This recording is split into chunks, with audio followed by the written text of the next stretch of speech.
Apilamiento se refiere a la colocación de una ficha en un hexágono. El límite máximo de puntos de apilamiento para cualquier bando es 6. Por ejemplo, esta ficha tiene un punto de apilamiento, esta tiene un punto, esta tiene 2, esta tiene 0. Para colocar o apilar fichas en este hexágono tendremos que sumar 1 más 1 son 2, más 2 son 4, aquí van 4 puntos de apilamiento, este tiene 0, por lo cual se mantienen en 4 puntos de apilamiento y los marcadores no afectan en los puntos de apilamiento.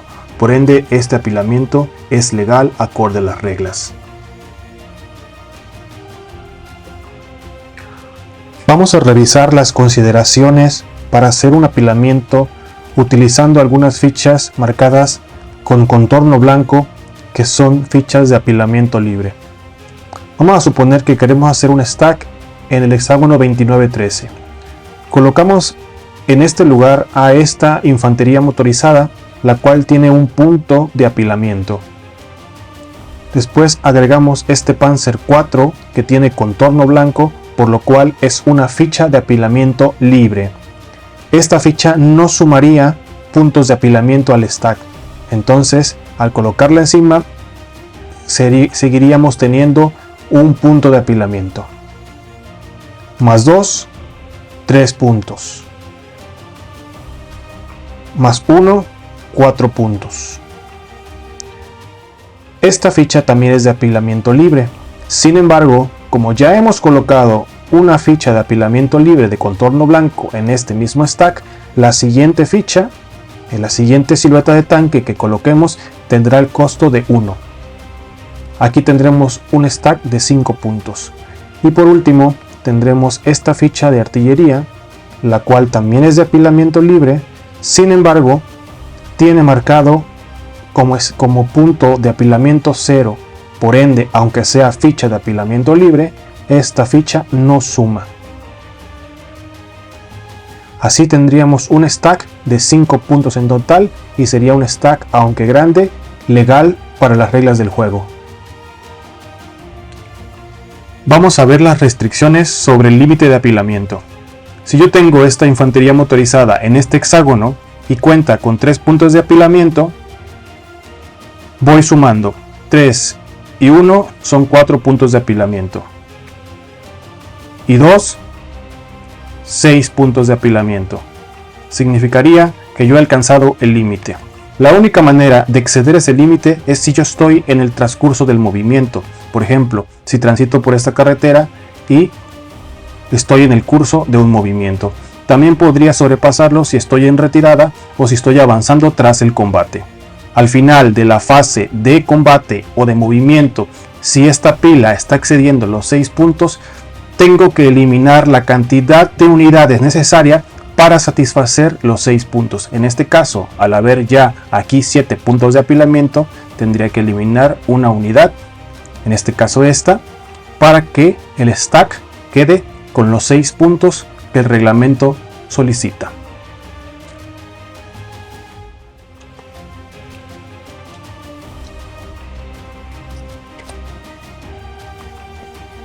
Continuamos ahora mostrando el movimiento básico de algunas unidades. En este caso tenemos esta unidad aerotransportada que tiene un factor de movimiento de 3.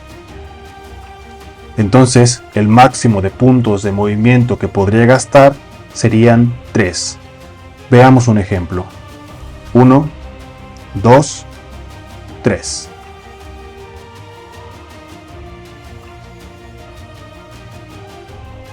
En el caso de las unidades mecanizadas, es decir, propulsadas por algún motor, en este caso es una infantería mecanizada, los costos de movimiento también dependen del terreno al que acceda. En este caso, ese terreno de acá es terreno de colina.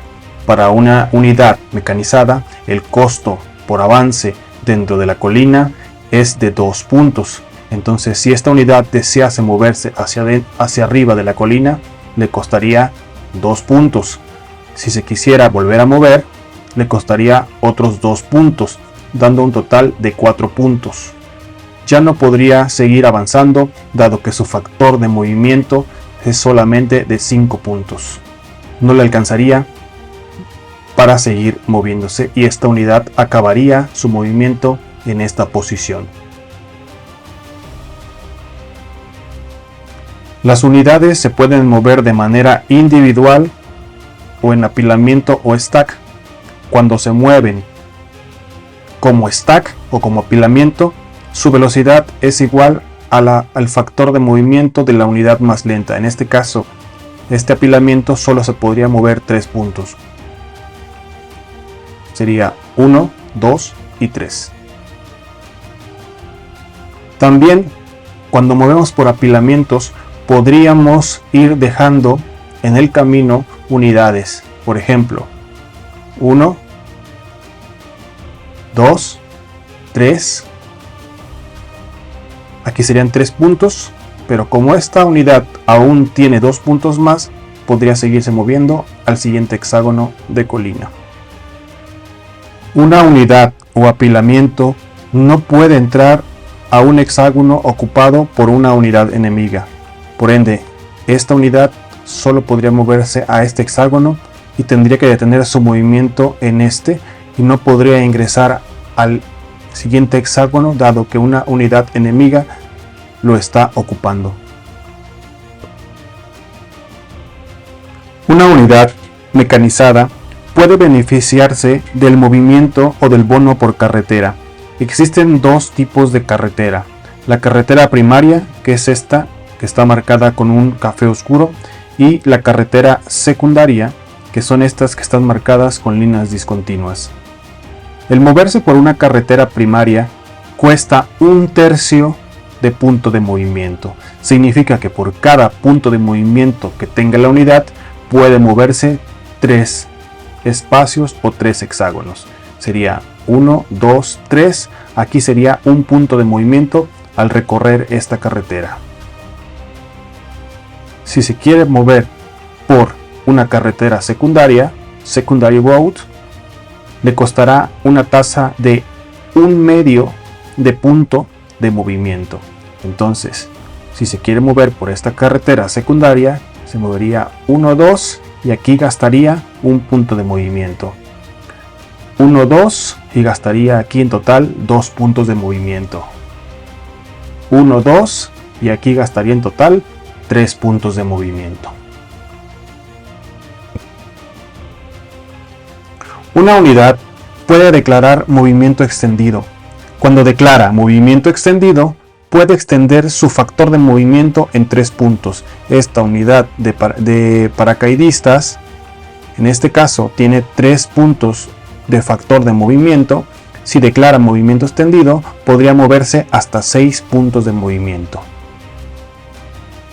Sin embargo, las unidades enemigas tienen lo que se llama zona de control. La zona de control son los 6 hexágonos que rodean a la unidad enemiga. Una unidad puede moverse con movimiento extendido siempre y cuando no termine dentro de una SOC enemiga. Entonces, esta unidad, si declara movimiento extendido, podría moverse hasta 6 espacios. 1, 2, 3, 4, y aunque aún tuviera 2 puntos de movimiento más, ya no podría avanzar al siguiente hexágono porque entraría dentro de la zona de control, ¿sí? Y mientras declares movimiento extendido, no puedes terminar tu movimiento dentro de una zona de control enemiga. Entonces esta unidad terminaría su movimiento aquí, gastando solamente 4 puntos de movimiento. Si por alguna razón una unidad ya estaba dentro de la zona de control enemiga, sí puede declarar movimiento extendido con la condición de que en el primer movimiento salga de la zona de control. Entonces esta unidad declara movimiento extendido y en el primer movimiento abandona la zona de control y ya podrá moverse los 6 puntos del movimiento extendido. 2, 3, 4, 5 y 6. También podemos declarar lo que es el movimiento táctico. El movimiento táctico no ocupa ni factor de movimiento ni puntos de movimiento. Declarar movimiento táctico simplemente te permite mover una unidad sin importar en qué terreno estés, 2 hexágonos. Esta regla se utiliza para facilitar el movimiento de las unidades sin estar contando puntos, o inclusive se utiliza en algunos casos cuando moverse en algunos hexágonos el costo es demasiado elevado. Entonces se declara movimiento táctico y puedes moverte 2 hexágonos sin importar en dónde o en qué tipo de terreno te estés moviendo. Obviamente, para poder declarar y usar movimiento táctico, debes obedecer todas las reglas que demandan el movimiento, es decir, detenerte al entrar a una zona de control. No puedes cruzar los enlaces de las zonas de control y tampoco puedes entrar a un hexágono prohibido. Entonces, movimiento táctico serían siempre 2 hexágonos. Declaras movimiento táctico y sin importar el terreno, avanzas 1 y 2. Las unidades de infantería pagan un +1 al cruzar un río sin puente. En este caso, esta unidad al cruzar este río pagaría +1 más el costo del terreno al que llega. En este caso sería un terreno claro. Sería 1 más 1 del cruzar el río, gastaría 2 puntos de movimiento. En el caso donde hay una carretera que atraviesa un río, asumimos que aquí hay un puente, por ende no se paga ese +1. Solo cruzaría como si hubiera un puente. Las unidades tipo vehículo, como en este caso la unidad de reconocimiento, para poder cruzar un río sin puente tienen que empezar adyacente al río que va a cruzar y usar el movimiento táctico. Recordemos que el movimiento táctico son 2 exe. En este caso sería 1 y 2. Es importante que la unidad comience su movimiento justo en el borde del río que pretende cruzar. Una vez que cruce el río, la unidad queda comprometida y reduce su efectividad a la mitad colocándole este marcador. Un hexágono de montaña, más que ser una característica del hexágono, es una característica de los lados del hexágono. Para que una unidad de infantería pueda acceder a un hexágono de montaña, tiene que empezar adyacente hacia el hexágono que pretende cruzar y utilizar movimiento táctico. Al cruzar hacia un lado de montaña, automáticamente reduce su efectividad por la mitad, ganando este marcador. Si estuviera en esta posición,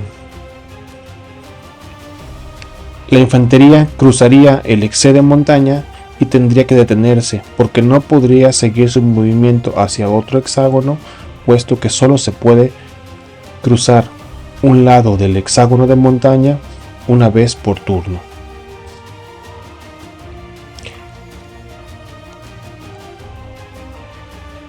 En el caso de las unidades motorizadas, mecanizadas, la única manera que tienen para cruzar hacia un exe de montaña es si existe una carretera por la cual cruzar. De otra forma, es imposible.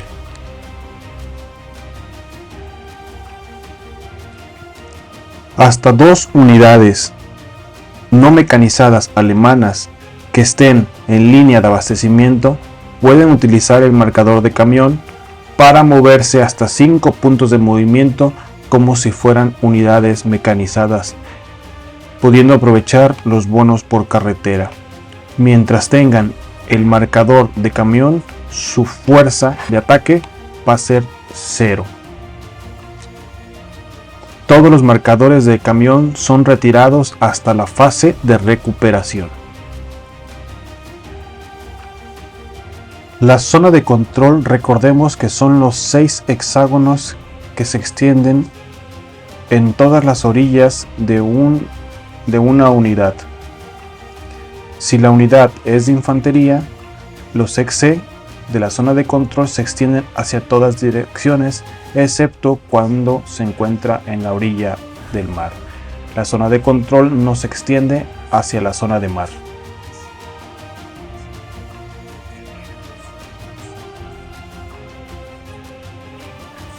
La zona de control de una unidad tipo vehículo también se extiende en todas direcciones alrededor de los 6 hexágonos que lo rodean, exceptuando los hexágonos de montaña. La zona de control solo se puede extender hacia un lado de montaña si hay en él una carretera. Si no la hay, entonces la zona de control no se extiende hacia ese hexágono. A una unidad no le cuesta puntos extra entrar dentro de una zona de control enemiga, pero sí tendrá que detenerse justamente al llegar a la zona de control. Esta unidad, que tiene 6 puntos de movimiento, se movería 1, 2 y 3, y justo al llegar a la zona de control tendría que detenerse. Sin embargo, si una unidad ya se encuentra dentro de la zona de control enemiga, para poder salir de la zona de control sí tiene que pagar 2 puntos de movimiento. En este caso, esta unidad tendría que pagar el costo del movimiento más los 2 puntos por salir de la zona de control.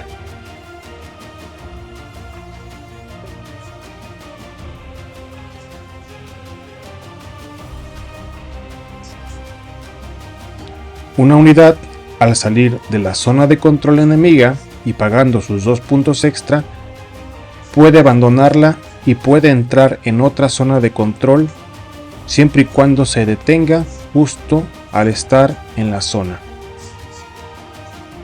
Nuevamente, para poder salir de la zona de control en el siguiente turno tendrá que pagar más 2 más el costo del terreno al que está accediendo. Vamos a hablar de estos marcadores, que es importante antes de seguir avanzando, que se llama marcador de eficacia media. Este marcador lo que hace es reducir por la mitad la fuerza de ataque de una unidad. También hace que solamente pueda avanzar un máximo de un hexágono después de un combate. A su vez también evita que en el caso de las unidades que atraviesan hexágonos de montaña puedan atravesar más de un lado de hexágono de montaña durante una misma fase de movimiento. Durante los ejemplos de juego ya podremos ir viendo más a detalle el funcionamiento de este marcador, pero sépanse que se gana en algunas de las 3 ocasiones siguientes: cuando se utiliza un transporte naval, cuando se cruza un lado de un hexágono de montaña sin usar carretera o un paso, y las unidades de tipo vehículo que cruzan el hexágono de un río sin puente. De momento creo que sería todo. En los próximos videos hablaremos sobre los enlaces SOC y posteriormente seguiremos avanzando con los reglamentos. Tengan en cuenta que pese a que vean estos videos es importante leer el reglamento, porque en este pequeños tutoriales muestro las reglas principales, pero hay pequeñas reglas que se van dando de acuerdo a cómo van surgiendo las partidas. Nos vemos en la siguiente. Gracias por acompañarnos. Adiós.